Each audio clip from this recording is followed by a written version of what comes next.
Sunday. So, ba't blurred? Everybody! Ikaw nga ba si Mr. Right? Ikaw nga ba love of my life? Base dun sa anggulo ng camera na hawak-hawak niya, puro si Kimi yung kanyang kinukuhanan ng litrato.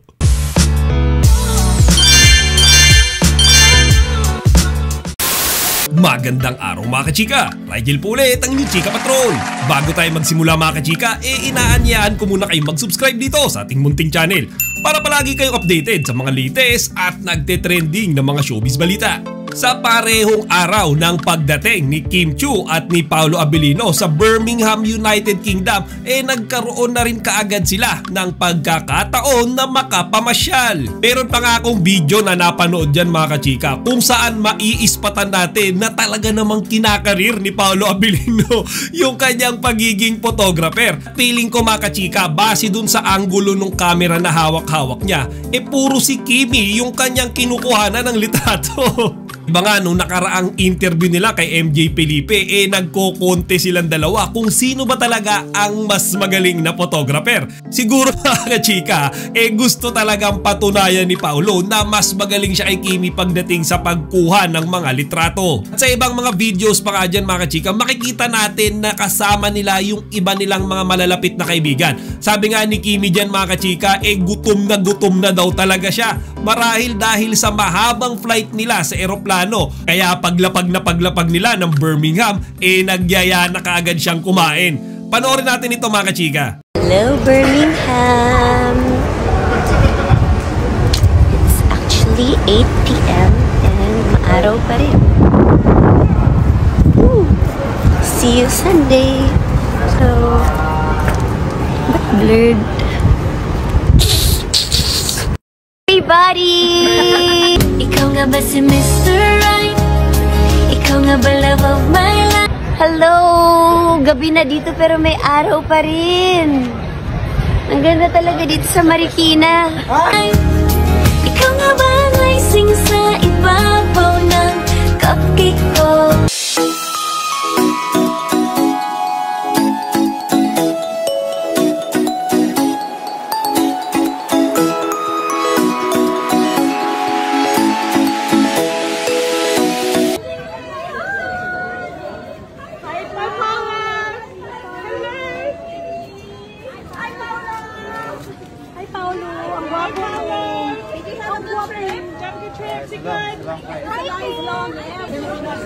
Hi, Auntie Ebe. Say it's a plastic save it to Kim.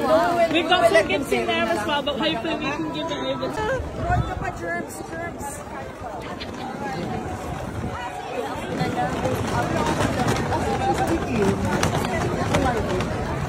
Oh my God!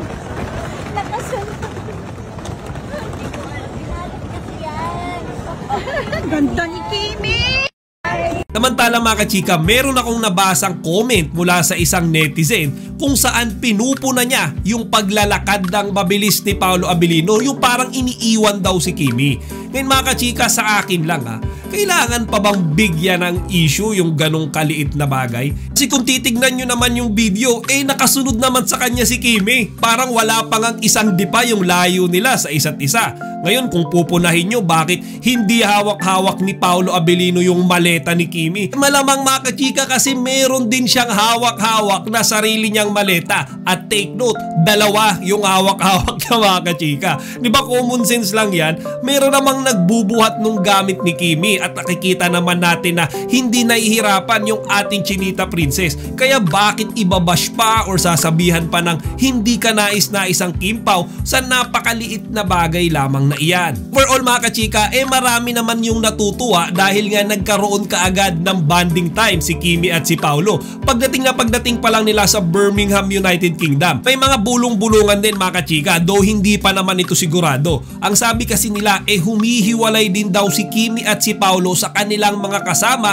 habang sila ay naglalakad-lakad sa Birmingham. So hindi natin sure mga kachika kung nagso-solo date na ba sila or pumapasyal na ba sila nang silang dalawa lang ang magkasama. Kasi mga kachika, kung matatandaan nyo nung nasa Dubai sila, may mga kumakalat na pictures kung saan makikita natin si Kimi at si Paolo na namamasyal at nagsha-shopping sa isang mall doon. So technically mga kachika, magka-date sila ng mga oras na yon. Di ba, may picture pa nga sila na kasama nila yung isang sales lady. Kaya para sa akin, hindi malabo na mag-date at mamasyal ulit silang dalawa ng magkasama dyan sa Birmingham, United Kingdom. Huwag kayong mag-alala mga kachika, kapag meron tayong bagong Kimpaw updates, paniguradong ihahatid ko kaagad sa inyo.